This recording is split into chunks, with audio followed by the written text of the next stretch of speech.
132. I'm a non-attorney spokesperson. This is Scott Kaplan and Crew Tonight. The very best from today's Scott Kaplan and Crew show on the mightier 1090 AM ESPN Radio. SoCal Sports Talk. Here's Scott Kaplan, Alex Padilla, and John Browner. Hey, great friends, what's going on? It is Kaplan and Crew with Grande and the Brown Man. We come to you from the 7 Mile Casino Studios, 7milecasino.com. It is Thursday afternoon, and happy to have everybody here. Radio listeners, TV viewers, YouTubers, audio podcasters. We're happy to have everybody here on a Thursday. So, hey, fellas, just to get started and kick things off today, I don't know if you guys saw this or not, but Alex, yesterday you put on Facebook. Yeah. I actually, you know what? Check that. It's not you who posted this. This is a longtime great friend. Do you guys know the name John Glennie? No, sounds familiar. Yeah, John Glennie. You guys have met him before, but John Glennie has been around the radio show for a really, really long time. And I want to say he lives up in the Temecula area. Anyway, John yesterday put out a post on Facebook that said, as much as I like the Chargers, this guy is spot on with his points. Thank you. And then he tagged me, Scott Kaplan. And what he did was John put on Facebook the video that was cut up by Toby. Shout out to Toby, Rock and Wine Tours, and all of our great friends up in the Temecula area. So the video was Mad Dog Russo blasts the LA Chargers on ESPN's First Take. You guys saw that video? I mean, we obviously talked about it the other day, about all the reasons he doesn't trust the Charger organization, right? Mm-hmm. So John posts the video from YouTube on Facebook. And my comments go like this. First person, John Lynch.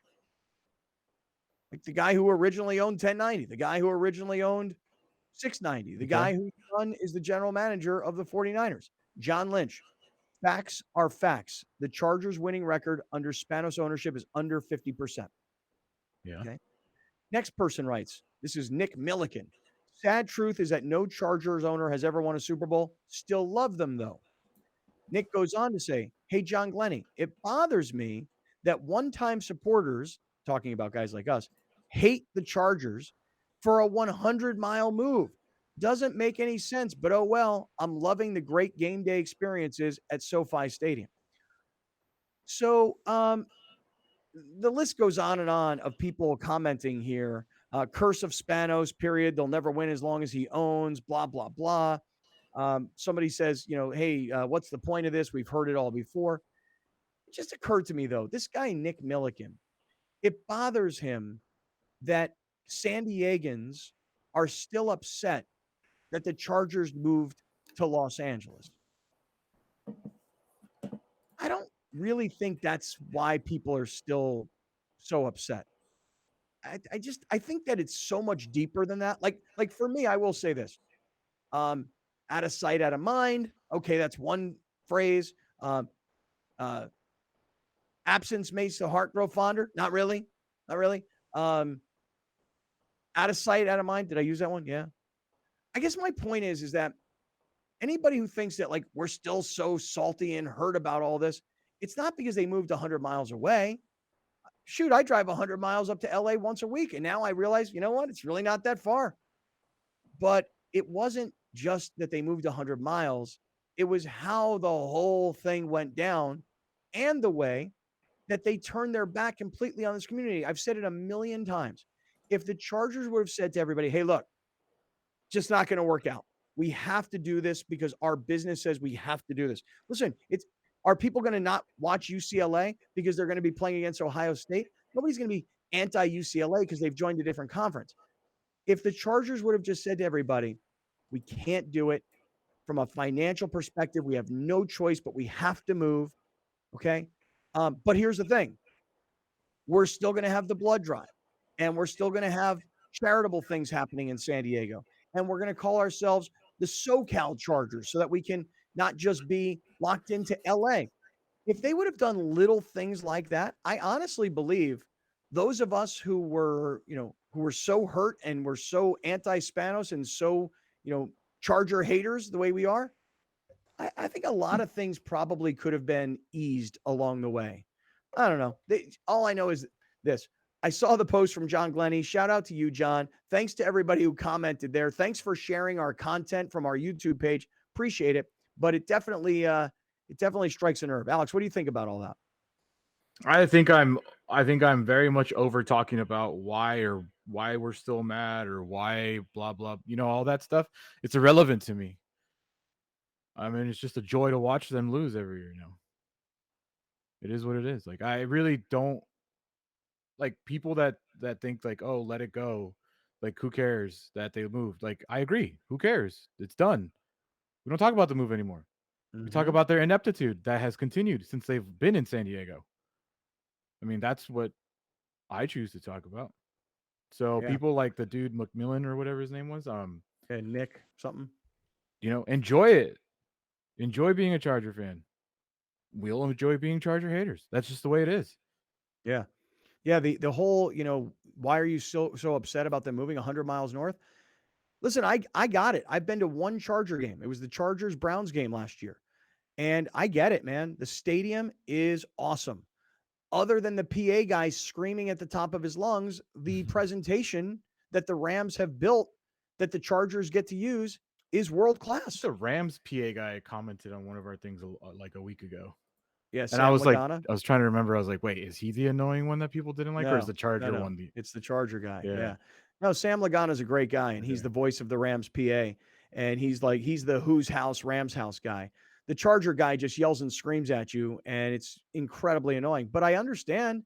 I mean, it's a world-class stadium, and it's 100 times better than what they would have built in San Diego, if I'm being honest.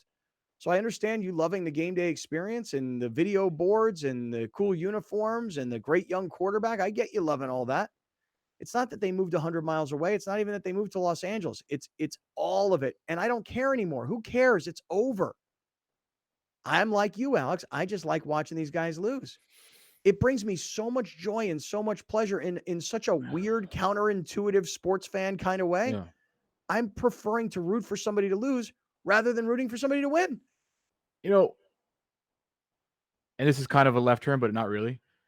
It's fun and funny to see new fans like someone on this show who we keep talking about the scars of Padre fans, but those scars are there for Charger fans too, if not deeper, because they actually were always picked to be good and they never are good.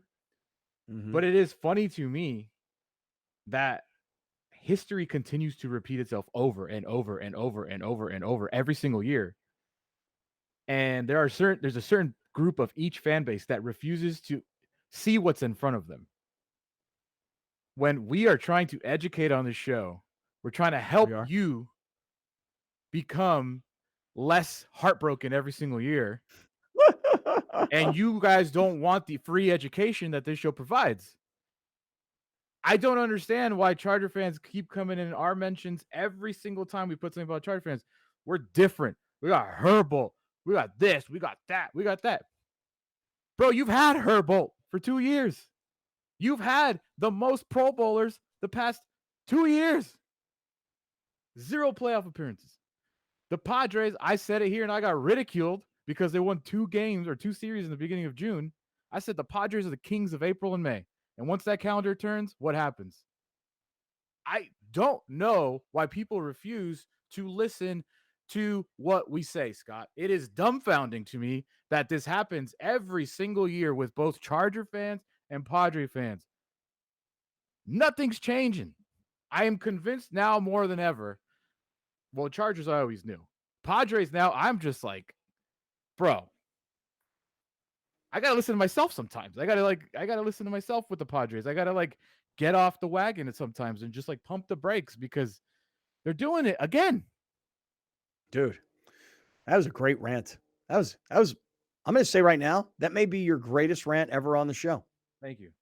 I mean, I just Browner and I both knew it was time to lay out. Let him go. I mean, tell me where I'm wrong. Tell me that we haven't been doing the show together, the 3 of us, for however long now. And 2.5, 3 years, whatever it's been. Tell me we haven't been saying the same thing about both organizations, and tell me that both organizations keep proving us right. 2 or the 3 of us. Yeah. Look at Browner. That brother right there. He's just contemplating the ifs. No, I'm just man, trying I'm to just figure letting you out. know. No, listen. You should provide people the space to be free and to speak their mind. That's what this show is all about. That's how this Yeah. platform operates. But I'm here to Yeah. tell y'all, okay, Mhm. some of us live in the past, and some of us live in the future. We understand where we've been, but what's most important is where we're going. The idea is to understand your history so you don't repeat your past. That's the attitude that I take into these things. I'm not trying to worry about what happened 10 years ago, 20 years ago. Hell, according to some of these things, I ain't trying to see what happened last season. I'm talking about here, I'm talking about now, I'm talking about going forward. Okay, moves get made. We got moves being made coming up. Focusing on that. Holes being plugged, focusing on that. Players being brought in, focusing on that. I ain't got time for that. Remember Shawshank I ain't got time Redemption? for the negativity. You guys remember Shawshank Redemption? The movie Shawshank Redemption? No, Morgan Freeman. never saw it. Never saw it. Really, Morgan Freeman never saw that movie. I don't like prison movies. What's the other? I don't dude's know name? why Is they it Tim keep making Burton? them. Is that his Andy name? Robbins. Is that the guy? Oh, And yeah, Andy Tim Robbins. Burton, Tim Robbins. Tim Robbins. Tim Robbins is like 6'7". Oh, his name's 6'5". Andy in the He's a movie. tall guy. Together, I think we got it. Yeah. I had Tim Burton. You had Yeah. Tim. Tim you had Robbins Andy. is his name. Oh, Andy. Tim Robbins, Right, not right. Andy Robbins. Okay. There's yeah, a line yeah, in that so- movie by Mhm. Morgan Freeman. Hope is a dangerous thing. Hope can drive a man insane. That's where you are, Browner. That's where you are. Listen, man. Listen, I do have hope for the Padres, but it's a dwindling mark the hope. tape, man. I'm gonna write today down the day that Alex and Scott quit on the Padres. You fitting What's to write today? it down, huh? What's today? You fitting to write down? July- Today's July no, Tell 28th. Joe to write it down. July 28th. Yeah. What did I say? Yeah. No, I gotta keep a personal record Oh, what did I say? because you know sometimes them things don't really be what they say they are. That was very Morgan Freeman of you. That was really mm. cool. That was really cool the way you did that. Scott and AP Mm-hmm. You're writing this bail down. on my Chargers Oh, the Chargers. Did you say? We never did you were say- on your Chargers. Did you say bail on the Chargers? and Padres. I didn't bail on the Padres. I still have hope. Just very little hope. Hope is a dangerous thing. Hope is a dangerous thing. Okay. Here's See, why 'cause though. it's like I- we're I'm- a new. See sorry, Scott. I think the difference between the Chargers and the Padres, Mhm. it's very simple. We're in a new era of Padres ownership. We've been in a 3-decade-long era of the same Chargers ownership. I know what's That's true. happening over there. I know what's happening. Yep. So when I That's tell fair. you about my hope with the Padres, this is a new era. There's like we've been under the Seidler regime, just the Seidler regime for what, 2 years now, and under the Mhm. Seidler Fowler regime for 7-8 years, whatever it's been. Something like that. But like really, like the money spending Seidler has been in for about 3-4 seasons, if you count Myers 5. So I think there's that hope that I'm talking about that Charger fans have. That's just blind hope. With the Padres, we don't really know yet. You know, we're not really sure. This is new territory for us. Well, It's like well, in it Mario is. World, as you like, we start Mario, Yeah. you unlock certain lands. Mhm. You know, you have to beat this No, I land. don't, You have to actually, beat this land to get to the No, next I don't land. play the game. Beat No, that me land. Me To neither. this I don't play Mario. All right. Well, you've made a good description, even though neither of us play the telling you game. right now, we're like unlocking lands. We'll see where we're gonna go next. We got to get to Bowser's Castle. We got to get there eventually. Okay. We haven't Bowser's gotten there Castle. yet. Okay? Bowser's Bowser's Castle. Castle. Sha-na-na-na-na-na-na. I This know is what this is what maybe you're my doing. strongest 14 minutes I've ever had on this Dude, show. you are on fire. I don't even want to get in your way. Bowser's Castle. I'm just telling you, that's serious. I don't exactly want to get where in we're your at. way. Like we know. don't know what the Padres can unlock. We're stuck right now in we keep collapsing mode. So we haven't unlocked this land. Once we Where's can get- Yoshi? Where's Yoshi? maybe that's Soto. Maybe we need to get Soto. Maybe he's our Yoshi, dog. You know, crack Well- that egg and jump on his back and let's go. look at this here. Alex will put it up on the screen for everybody. But could this Padre season, which by the way, the second half, hey, take 2 out of 3 from the Mets, pretty good. Next series, lose 2 out of 3 to the lowly Detroit You should have Tigers, won 2 out of 3. and your closer gets blown up. Again. And could we be looking at collapse 2.0 for the Padres? All right, Alex, let's walk everybody who's listening through this because everybody who's watching can see this on the screen. Go ahead. Sure. So April and May, the Padres very good, 30-19. scored 205 runs, a team ERA of 3.42. They only allowed 182 runs, April and May. Very good. When the calendar turned to June and July, they are since June and July, they are 25 and 26. They scored 227 runs, but remember, about 30 of those came against the Cubs in that series. Don't do that. Don't do that. Don't do that. I'm just prefacing it. ERA has that. blown up to almost a full run, 4.24. That's not good. And they've allowed 225 runs, and July's still going. We still got All right. 4 games. So one more time. Here goes everybody listening. In April and May, the Padres were 30 and 19. They were 11 games above 500. In June and July, they're 1 game under 500 at 25 and 26. Okay. Yep. They scored 205 runs while they had this nice April, May. They've actually scored more in June and July, even though they've won fewer games and they've lost a bunch more. Why? The pitching ERA was April, May 3.42, is June, July 4.24. And defensively, in April and May, they only gave up 182 runs, whereas in June and July, they've already given up 225 runs. So you can understand why. May 31st, they were 3 games back in the NL West. I think they ended up tying it like the first week, and now they're 11.5 currently. Dodgers have the best record in baseball. Yeah, and the schedule for the Padres, by the way, things are about to get really rough here because you lose 2 out of 3 to Detroit. But coming up next, you've got a really good Minnesota team who's leading their division, even though I don't pay that much attention to the American League. I just, reading through just a little bit of the numbers, the Twins are leading their division. And when you're done with the Twins, then you've got the Rockies, who have had their way with the Padres this year. 5 games, by the way, a doubleheader on Tuesday next week. So a bunch of games are going to get. I think they got 14 games in 13 days. And then they're going to play 3 against the Dodgers. That's the August, I want to say 5th, which is a Friday. So then you got 3 against the Dodgers. So you've got 3 games against the Twins that are first in the AL Central. You've got 5 games against the Rockies, a team that has, for whatever reason this year, owned the Padres. And then you've got 3 at the Dodgers. Maybe when Tatis comes back, we will see. Point is, schedule's tough. The good news for the Padres right now, as bad as things look, the good news is that the teams behind them in the wild card, dude, they're terrible also, all of a sudden. Listen, those 11 games you just showed, over that 6, 6, and 5, yeah? Or 3, 3, and 5, 3, 3, and 5? 3, 5, 3. 3, 5, 3. That's 11. So that's 11. 7 and 4. Let's go. 7 and 4. Here's the thing. The Padres are 10 games above 500 right now, right? I think they're 55 and 45. Mm-hmm. If they finish 500, there's a good chance that they still make the playoffs. A very good chance. I think that. Right. I don't know the exact math, but I think that might give them like 87 wins or something like that. I could figure it out, but I'll just say this: we've been talking about this as the season has gone on. Do you expect them to win a World Series this year? I don't. Do you expect them to make the playoffs this year? I think we all did. Yes, and still if do. they make the playoffs, and if they make the playoffs and they get bounced, will we all call it a success? I think so. No, I think so. I mean, depending. Not me. I would. When we started the season, I asked that question. We said a successful season. All 3 of us said playoffs. But if they end up getting large upgrades on this roster, different story. Soto, then yeah, it's a different story. If this team makes the playoffs, I need a first-round win, not a game win. I need a first-round series win to consider this what if you season play the Dodgers in the first round? Success. If we play the Dodgers in the first round, yeah, competitive. I don't think the Dodgers will be in the first round. I think they get a bye. I think that's how it works. Right, but but still, I think it was a good question, though. I mean, just to get an idea, just to gauge what we think of as success and what we think of as failure. You know what? We'll continue this coming up because this whole conversation began with the Chargers, and then Alex somehow, through that amazing 14-minute rant, somehow transitioned us into the Padres.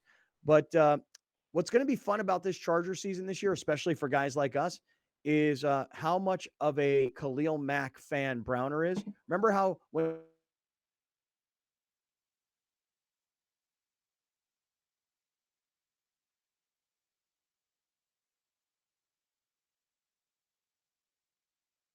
Mack was with the Bears, how Browner over team in the NFL in the Chargers.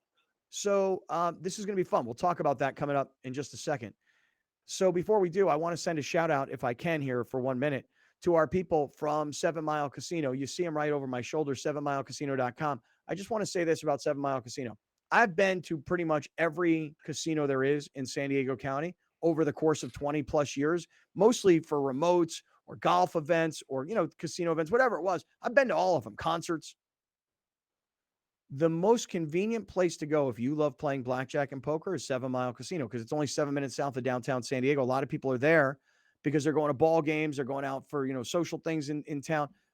7 Mile Casino is only 7 minutes south. When you get there, especially for those of us who live up north, we're like, yo, where'd this place come from? Because the Bay of Chula Vista is a beautiful spot, and there's a lot going on down there that many of us who don't visit regularly don't even realize. The best part is there's a no smoking deal going on in 7 Mile Casino. So you don't walk in and just get hit with smoke. Blackjack, poker, table games on one side, Sammy's Restaurant and Bar on the other side. You guys know how much we love Sammy's because we've had our dinner spots down there, our supper club, and Alex has worked the menu for us. So look, get to 7 Mile Casino, visit their website, 7milecasino.com. When you go there, tell them you're a great friend. They take really good care of you. We've become friends with a lot of the people that work down there. 7 Mile Casino, 7milecasino.com. And by the way, if you have any problems with gambling, call 1-800-GAMBLER. All right, coming back. Browner's favorite player, Khalil Mack, now plays for his favorite team, the Chargers. We will get to that story coming up. We'll be right back with more of Scott Kaplan and Crew tonight. The very best from today's Scott Kaplan and Crew show on the mightier 1090 AM ESPN Radio. SoCal Sports Talk. You're watching Kaplan and Crew tonight, powered by the mightier 1090 AM ESPN Radio and Your View, featuring the best sports talk in SoCal.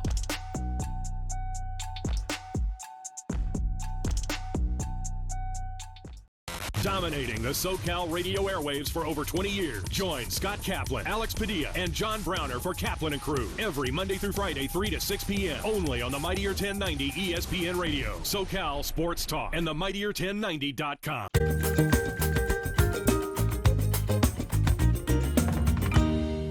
Please welcome in tax attorney Adam Brewer. Adam, thanks so much for joining us again on Main Street Living. Yeah, thank you. Happy to be back. So, of course, we have more tax questions for you. First of all, what are the types of business entities that business owners can use? Yeah, I had a feeling you'd ask this question. So this time of year, this is when, business owners probably just got handed a pretty big tax bill. And so naturally, the next question is, how can they save taxes? How can they save on taxes? And so that's where these business entities really, they may come in. So yeah, what we're looking at is corporations or limited liability companies, more commonly called LLCs. So definitely by using either a corporation or an LLC, business owners may be able to really save on taxes. For the most part, when we talk about tax savings, we're looking at like an S Corp election. And so again, an LLC can do that, a corporation can do that. But the net result is you want to save on what's called self-employment tax. So for 2022, a business owner is going to, by default, pay self-employment tax on the first $147,000 of taxable income. So that's 15.3%. By doing an S Corp election, putting yourself on payroll, you can really drive down how much of your income you have to pay that 15.3% at. Beyond the tax savings, it just offers an extra level of protection between the business owner's personal assets, say their home, and their business operation. So, no matter what business you operate, you're going to have some exposure to liability. So an entity like a corporation, like an LLC, it just puts that extra level of protection between the business and then what the owner has on their personal side. Yeah, well, clearly a plethora of information that you always provide to us, Adam. We appreciate you being on the show. Where can our viewers get in touch with you for more tax help? Yeah, like always, they can visit my website, triumphovertax.com, or feel free to pick up the phone. You can always give me a call, 619-591-9500.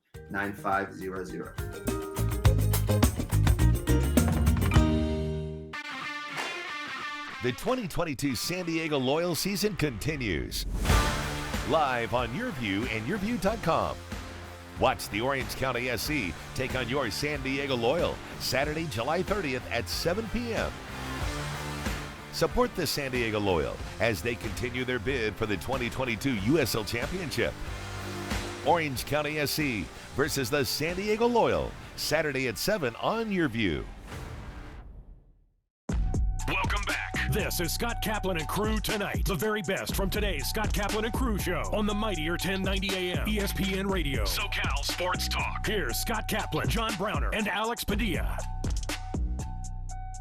Hey, great friends. It's Kaplan and Crew with Grande and the Brown Man. We welcome you back inside the 7 Mile Casino Studios, 7milecasino.com.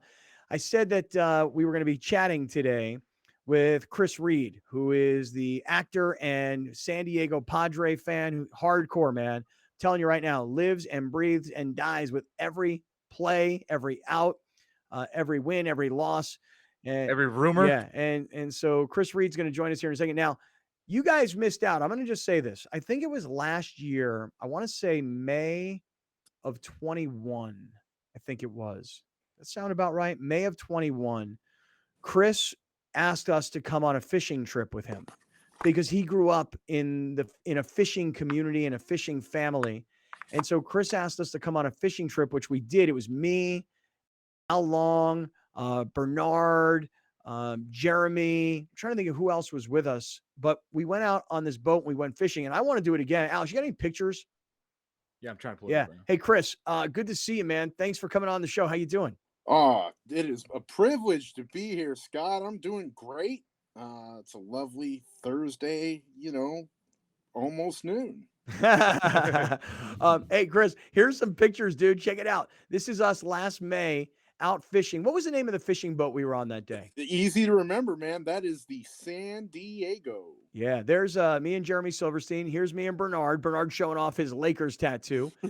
Here's the whole crew. Oh, Joe Rigby in the house. How could I ever forget Joe Rigby? Oh my gosh. Joe Rigby, Al Long. Where were we, Chris? Where's that? That's out like somewhere in Mexico, isn't it? Yeah, right there. That is that was North Coronado Island, which is just into Mexican waters. Yeah. Dude, that was such a great time. We caught so many fish that day.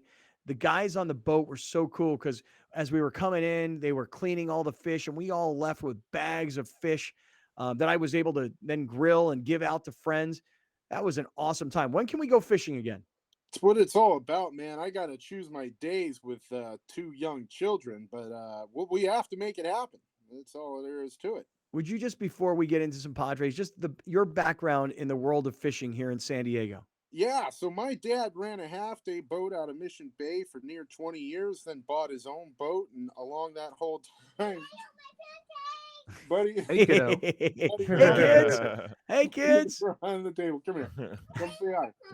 You ate Come say hi. No. Say hi real quick. Say hi to everybody. Hi. Okay. Hey. Hi.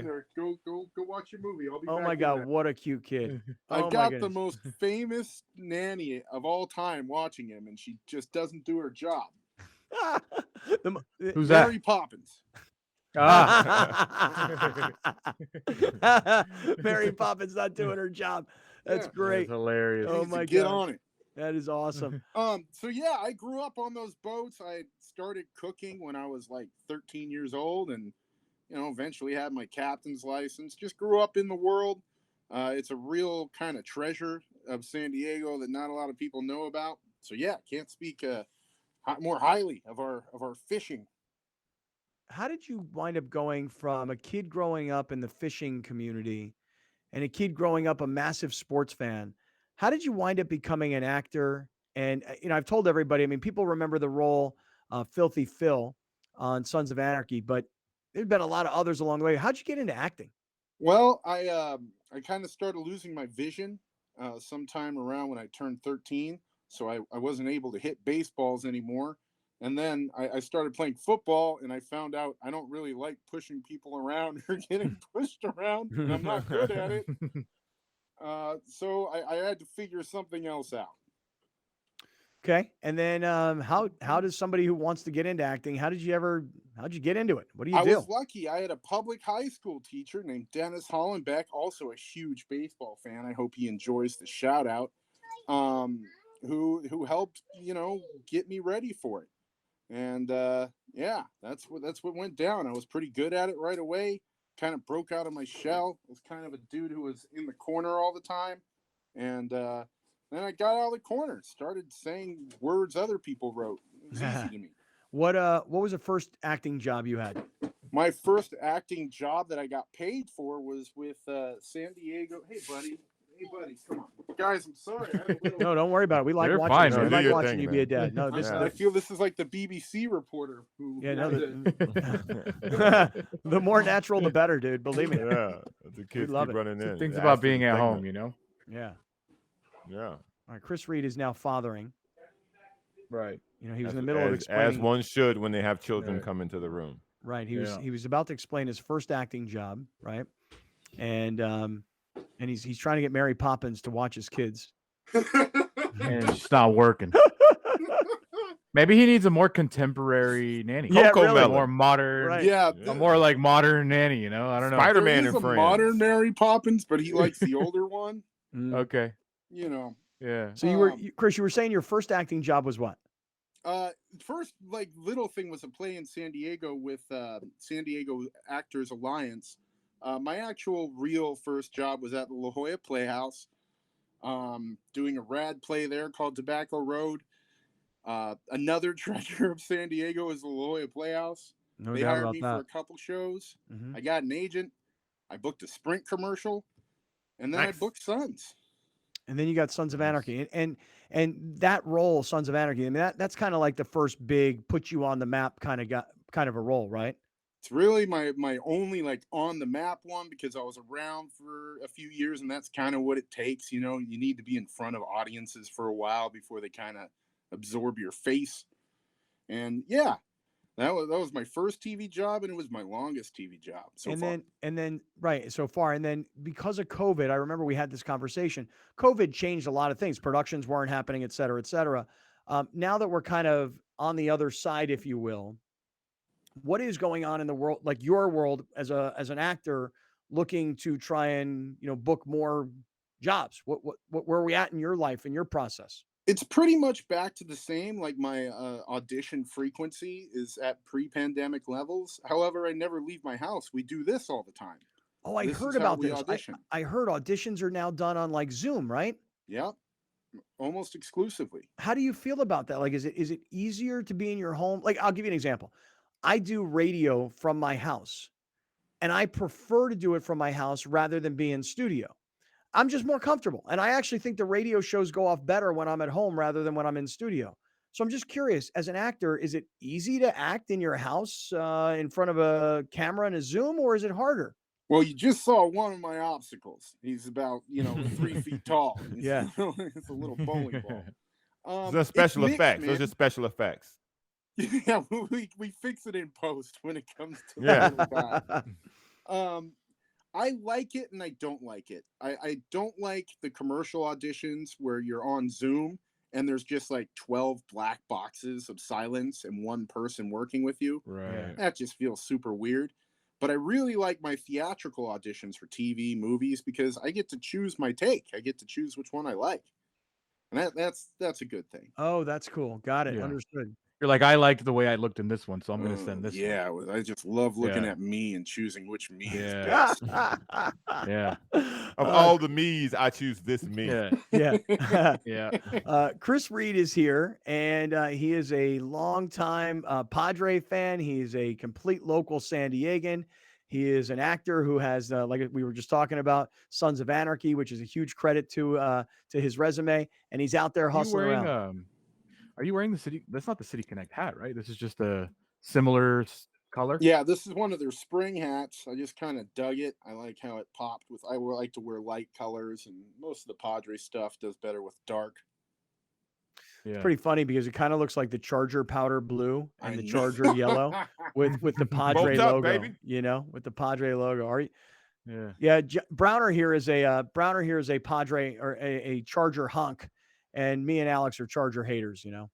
I appreciate both of you, and I understand Browner's point of view. Like, I get it. But who do you agree with?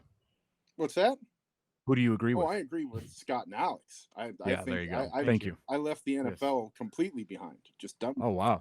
Really? Do you think that I think that you are like in the majority here. Do you think that the Chargers leaving, and I would say the emergence of money invested into the Padres has got you like deep, hardcore Padres more than ever now? Or have you Yes. always been this hardcore? No, I mean, I've always been this hardcore. So when I got that Sprint job in 2010, first big purchase I got was Padres season tickets to watch that fun 2010 team. But then, yeah, I kind of felt a little not betrayed by ownership, because that's too hard of a word when we saw what the Chargers did later. But just kind of like they weren't investing in it, so why should I? You know, there was no chance they were going to compete with the Dodgers. And then they signed Manny Machado, man, and that changed the game for me. When the Hosmer deal was like, okay, well, they're doing something. But when they signed Manny, I went all back in.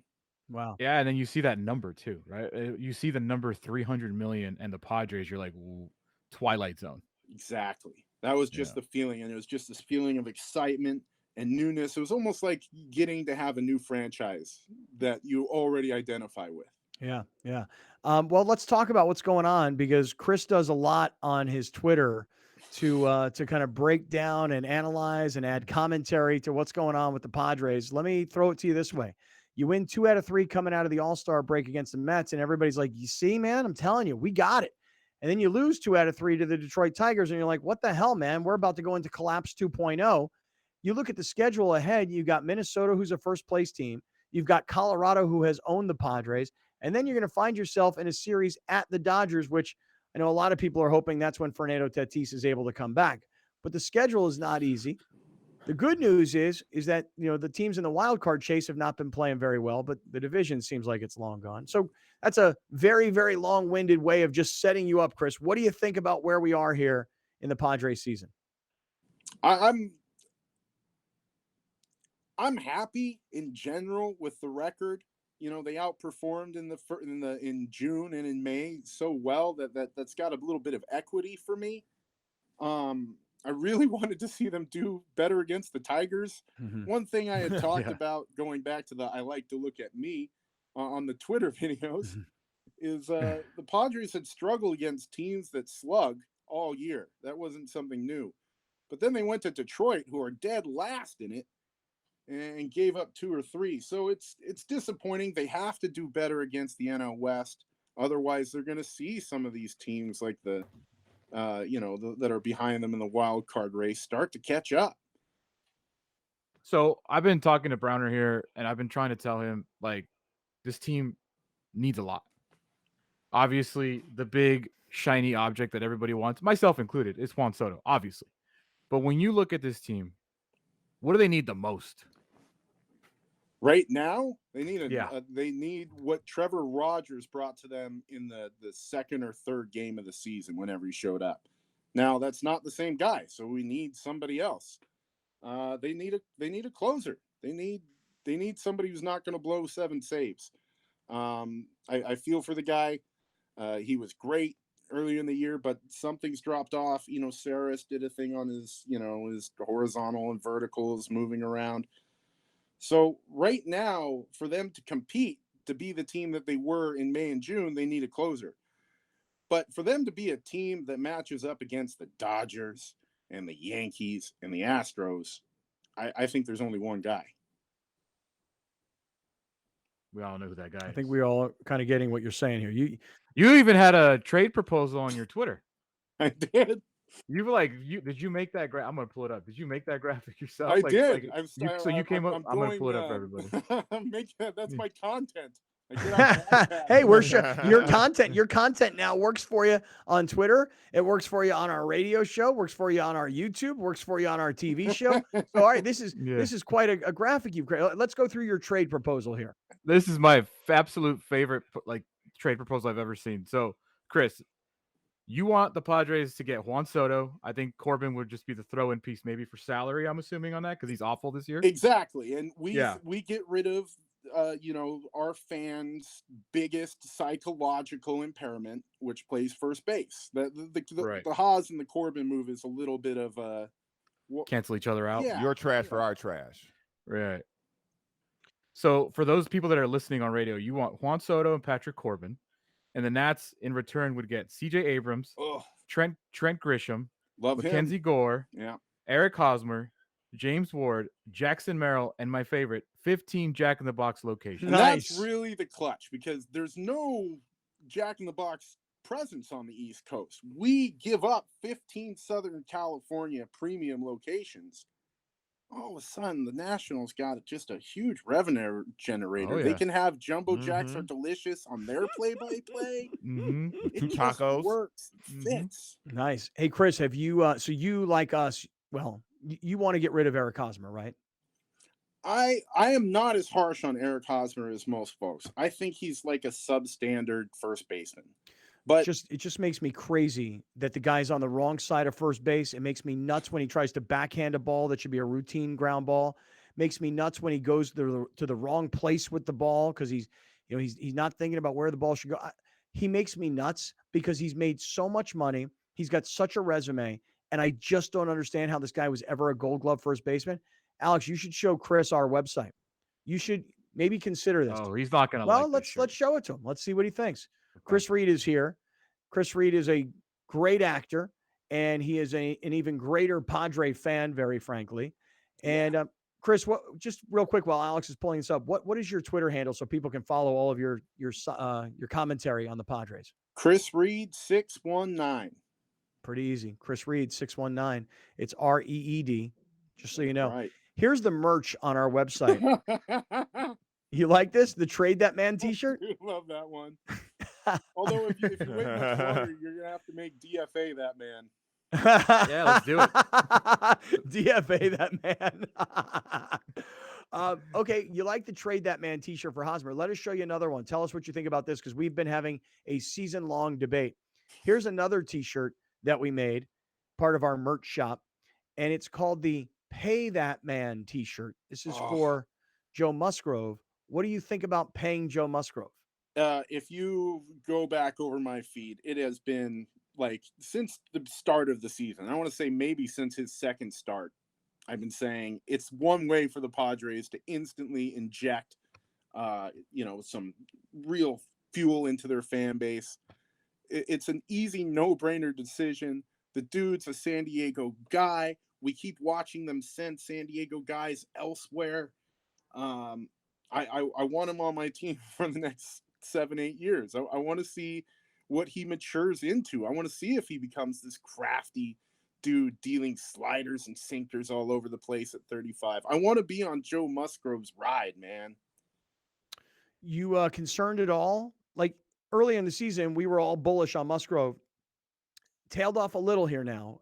Any concern? No, it's the middle of the season. You're going to have up and downs. Whenever I see him pitch, he's still sharp. He had a no-hitter going the other night for the first 4 or 5 innings. No, I'm not concerned. I think he's a long-term asset to the organization, and he's affordable. How much is too much per year? I don't know. I'm not the GM. My kind of opinion is always just spend the money because it's not mine. Yeah, baby. Probably if they're giving him 25, 26. If they're giving him more than 25, it might be a little rough because, I also want to see them keep another 1 or 2 of the guys from the staff. So they're going to need to pay that number to somebody else too. All right. Brian, are you hearing this? Nothing to say, huh? Look, again. What he said at the back. Browner hates Joe Musgrove. What he said at the He's back. rooting against him. What? Rooting against him. Oh my God. What Chris just said in the back end is very important. I want them to be able to keep other parts that are already on the team. So with that being said, Chris, I'm not giving him $20 million. I'm not giving him $19 million. My range that I think that they probably agree with too, because 11 is too low. I agree that's too low. 15 to 17. I think that's fair on both parties. It's in the middle. He has been good. He's not great. He's not a number one, and we see that now. But you need him on the staff if you're going to be successful in a 162-game season. But he's not worth $20 million. This joker just said I'm rooting against him. What are you doing to me, man? It's true. It's true. It's true. Hey, Chris, we got 30 seconds here, or actually about a minute, but just a final thought from you, Chris Reed. Rooting against him. True. Guys, keep your heads up. We're watching the most entertaining Padres team maybe ever. There's not going to be another complete collapse. Hopefully these wild card teams chasing us keep playing equivalent to our bad days, and they get Juan Soto. Yeah. All right. It's the only way we compete with the Yankees, Astros, and Dodgers. It's the only way it works. Yeah. And what percentage chance you giving the Padres to get Juan Soto? I'm not putting my heart on the line like that, guys. I've been burned too many times. Yes, I know, yes. dude. See, that's a scarred Padre fan right there, Browner. That's what we gets are. it. Scarred Padres. Oh Like my Buster God. Olney just like gave us this stupid hope that nobody needed. You know, we already wanted him, and now Buster Olney's like, "Oh, the Padres are the favorites." Like, Yeah. Shut up! Yeah. Saw this already. Right, Shut up! Right. We My saw response this. to that was that gif of Stewie in the straitjacket kind of smiling. Like, Yeah. yeah. It's going to happen. Hey, Chris, it is great to see you. Great to talk to you. Looking forward to having you back on the show real soon, and enjoying watching what's going on with you, your family, and your career. We'll talk to you real soon. Everybody stick around. We are in the 7 Mile Casino Studios. The highlight of the day is coming up, and we had a lot of stuff we haven't even talked about yet. This is Kaplan and Crew. I'm tax attorney Adam Brewer. If you have a serious tax problem with the IRS or state of California, then you don't need a tax relief company, you need a tax attorney. Call or visit my website to schedule your free tax evaluation. You're watching Kaplan and Crew tonight, powered by the mightier 1090 AM, ESPN Radio, and Your View, featuring the best sports talk in SoCal.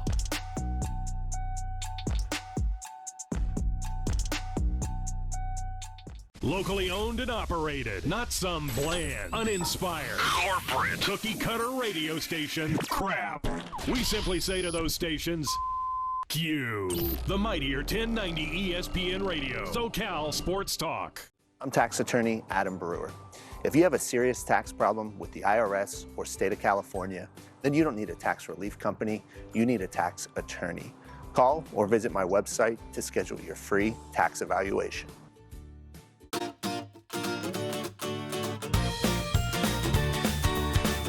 Please welcome 4 of the 5 San Diego County Teachers of the Year from the 2021-2022 school year. From Central Elementary School, Laura Reyes. From Westville High School, Tiffany Jokers. From San Jose Elementary School, Jacqueline Jordan. And from St. Joe Southwest Middle School, Todd Sanders. Teachers, please deliver the pitch. San Diego County Teachers of the Year with their honorary pitch.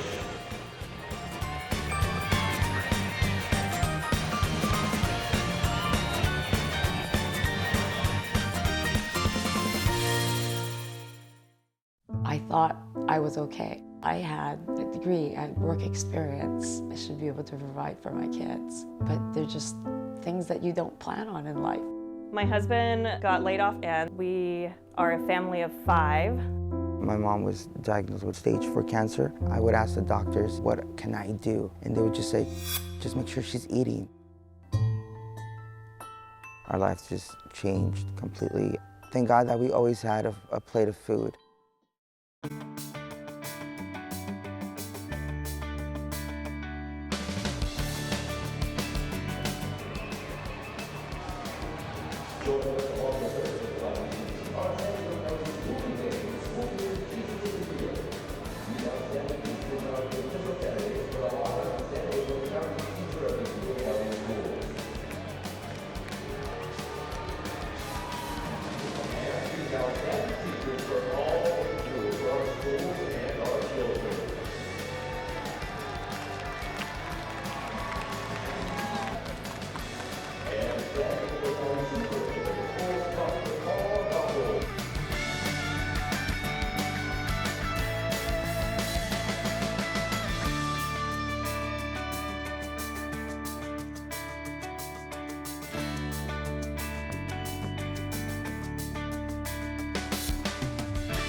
I'm tax attorney Adam Brewer. If you have a serious tax problem with the IRS or state of California, then you don't need a tax relief company, you need a tax attorney. Call or visit my website to schedule your free tax evaluation. Listen to the Mike Greenberg Show, 7 to 9 a.m. Pacific, Monday through Friday. Greeny brings his unmatched depth of sports knowledge, fun, and entertainment back to ESPN on a daily basis. The Mightier 1090 ESPN Radio, SoCal Sports Talk, and the Mightier1090.com. Here's Kaplan and Crew tonight's 60-second timeout with Haley Stasiak. Let's go ahead and take a look at your San Diego Padres baseball updates. It was the Tigers that got the walk-off win on Wednesday, taking the series against the Padres. In a somewhat bizarre scenario, the Padres were up by 1 in the bottom of the 9th, and a dribbler hit by Jonathan Schoop stayed fair to put 2 men on. Victor Reyes then came up to the plate and roped a 2-run double for the Tigers to get the 4-3 win. Baseball is a game of inches, and that just didn't play out in the Friars' favor on Wednesday. Yu Darvish had 11 strikeouts, allowing 2 runs on 6 hits in his 7 innings pitched. The Padres take on the Minnesota Twins this weekend, back at Petco Park, starting on Friday.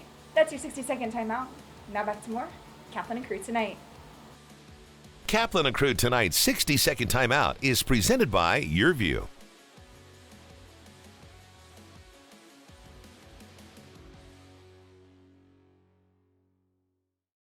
You're watching Kaplan and Crew tonight, powered by the Mightier 1090 AM, ESPN Radio, and Your View, featuring the best sports talk in SoCal.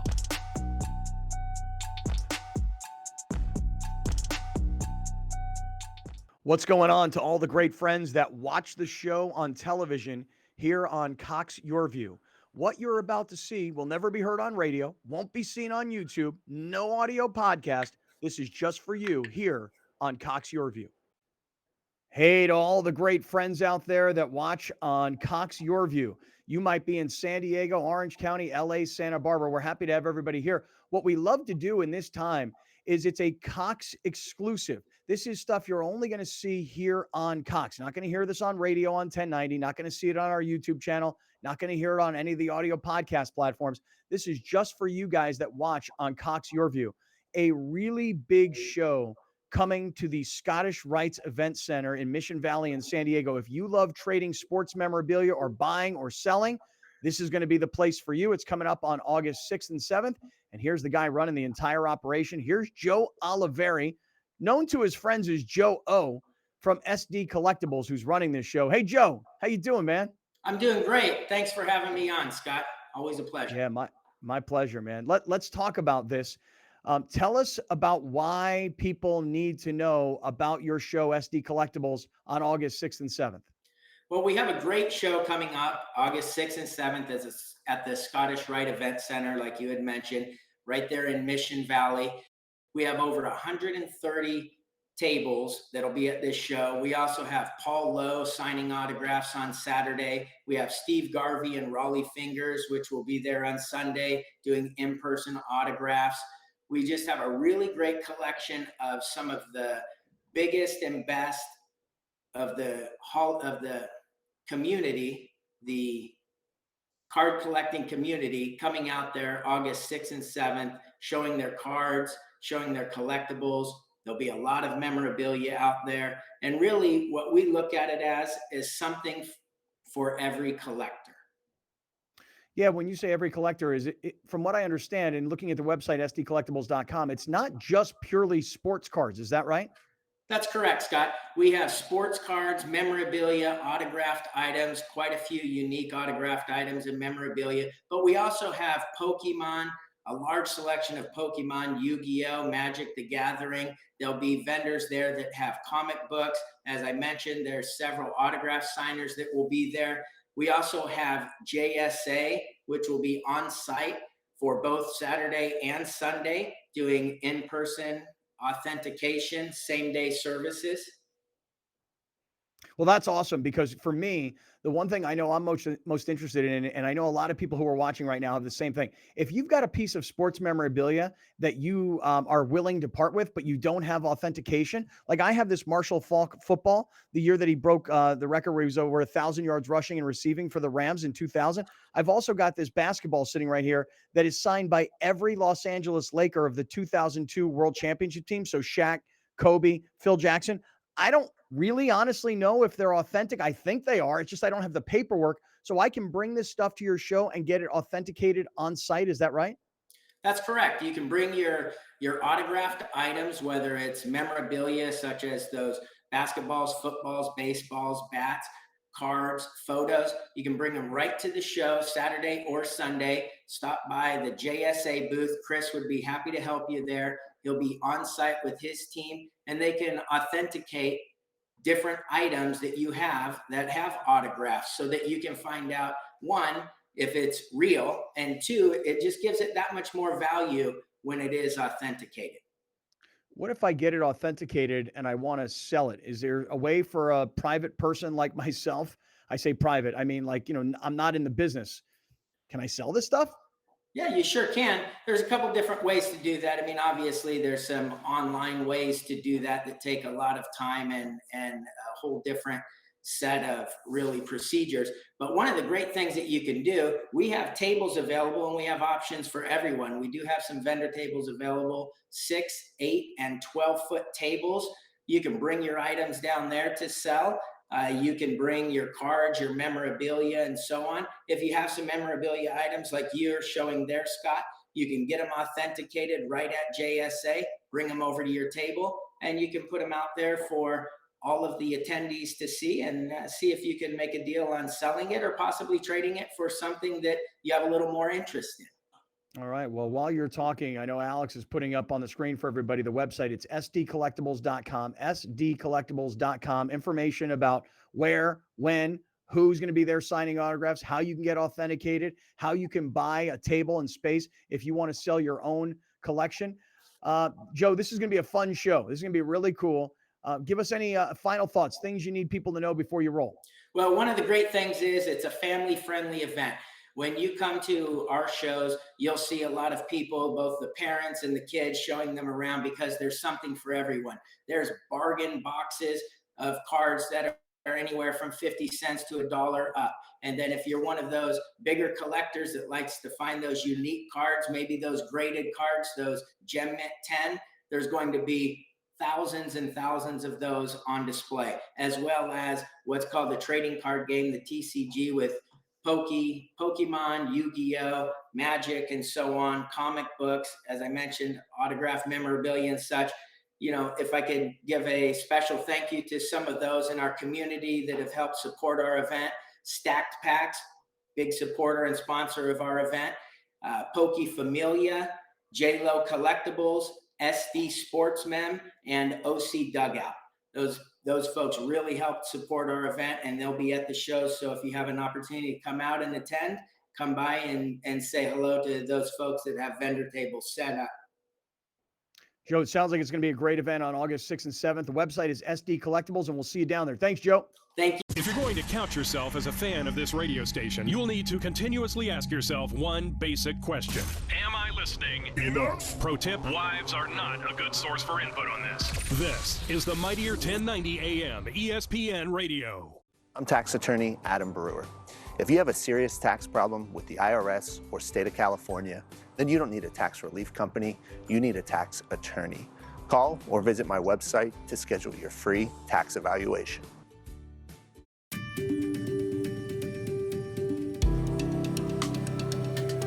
Home of Guiding Hands helps San Diego community in that we're a resource for families. A lot of times when families first identify that their child, their loved one, might have an intellectual or developmental disabilities, they don't know where to go. They don't know what to do. And we're here to help guide people through that process, to show them what a thriving life their loved one can have. It's a passion I share, having a daughter with a disability. I really love the place that I live at. Because of Home with Guiding Hands, I was able to move out of my parents' house and into a beautiful home that I love living in. And so like if you have an independent living service coordinator, they will help you like learn more about being independent, and they help guide you through different things. They've helped me with lots of encouragement and love. They've also given me an ILS worker who is an amazing person, and I love her so much. She's great. I could tell you the first, I think, week or so, I wasn't feeling very confident in myself. The first couple of nights, I was like, oh, this is scary. But I look back on it now, and I'm like, this is so easy. Main Street Living celebrates diverse abilities in partnership with Home of Guiding Hands, supporting the special needs community for over 55 years. Thank you for joining us. Catch Scott Kaplan and crew tonight from 7 to 8 p.m. Pacific every Monday through Friday. The very best from today's Scott Kaplan and crew show on the mightier 1090 AM ESPN Radio, SoCal Sports Talk.